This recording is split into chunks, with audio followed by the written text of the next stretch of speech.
दादा बोलो, क्या मागणी आहे आपकी? आज जालना महानगरपालिकेसमोर दिव्यांग शिवसेना आघाडी करते आणि भाऊ मजबुले हे दिव्यांगाच्या विविध मागण्यासाठी उपोषणाला बसलेले आहेत आणि त्यांच्या उपोषणाला आम्ही सामाजिक कार्यकर्ते तथा आम आदमी पार्टीचे शहराध्यक्ष रमेश कुमार बाहेती यांनी उपस्थित राहून पाठिंबा दिलेला आहे.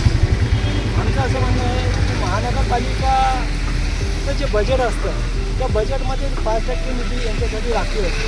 नगरपालिकेचं जे बजेट आहे ते जवळपास 500 कोटी रुपयाचं बजेट आहे आणि त्या 500 कोटीच्या बजेटनुसार जर याची पूर्ण कारवाई झाली तर सर्व दिव्यांगांना त्याचा लाभ मिळेल व सर्व काही व्यवस्थित होईल. परंतु दिव्यांगांच्या मागण्या आहे त्याच्या संदर्भात आम्ही भाऊनी वारंवार पाठपुरावा आंदोलने धरणे आंदोलने उपोषणं केलेली आहे.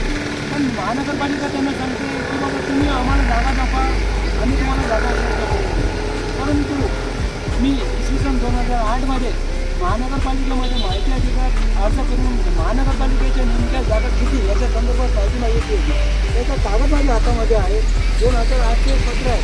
त्याच्यानुसार महानगरपालिकेजवळ जवळपास 300 हेक्टर जागा उपलब्ध आहे. 300 हेक्टरपैकी त्या महानगरपालिकेने खरोखर इमानदारीने दिव्यांगाचे पैसे सोडायचे असे त्यांनी मला ठरवलं तर ही जागा घरकुलासाठी असेल व्यवसायासाठी असेल उपलब्ध करून ठेवू शकते. महानगरपालिकेची जी जागाची नीती आहे दिव्यांगाचा प्रचार करत आहे त्यामुळे दिव्यांगाचा अजूनच शिक्षण होत आहे. त्यांना व्यवसायापासून प्रवृत्त केलं जात आहे. त्यांना त्यांचे हक्क आणि काय मिळत नाही आहे.